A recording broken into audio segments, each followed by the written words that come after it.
ধানমন্ডির ঐতিহাসিক মাহবুব ভবনে নিজস্ব বাসভবনে যথাযোগ্য মর্যাদায় আয়োজন করা হয়েছে বাংলাদেশ নৌবাহিনীর সাবেক প্রধান রিয়ার অ্যাডমিরাল মাহবুব আলী খানের ৪২তম মৃত্যুবার্ষিকী উপলক্ষে বিশেষ দোয়া মাহফিল মরহুমের এই স্মরণসভায় দেশের শীর্ষস্থানীয় রাজনৈতিক ব্যক্তিবর্গ ও সরকারের উচ্চ পদস্থ কর্মকর্তারা উপস্থিত থেকে তার স্মৃতির প্রতি গভীর শ্রদ্ধা নিবেদন করেন।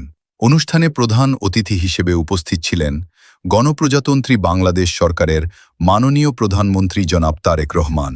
বিশেষ অতিথি হিসেবে আরও উপস্থিত ছিলেন স্থানীয় সরকার, পল্লী উন্নয়ন ও সমবায় মন্ত্রণালয়ের মন্ত্রী জনাব মির্জা ফখরুল ইসলাম আলমগীর, যুব ও ক্রীড়া মন্ত্রণালয়ের মাননীয় প্রতিমন্ত্রী জনাব আমিনুল হক, ঢাকা উত্তর সিটি কর্পোরেশনের প্রশাসক মোহাম্মদ শফিকুল ইসলাম খান মিল্টন এবং ঢাকা দক্ষিণ সিটি কর্পোরেশনের প্রশাসক মোহাম্মদ আব্দুস সালাম।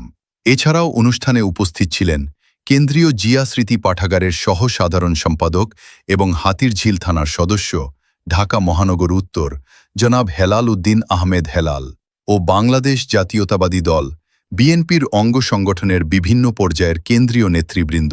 আলোচনা শেষে রিয়ার অ্যাডমিরাল মাহবুব আলী খানের রুহের মাগফিরাত কামনা করে এবং দেশ ও জাতির কল্যাণ কামনায় বিশেষ দোয়া ও মোনাজাত করা হয়।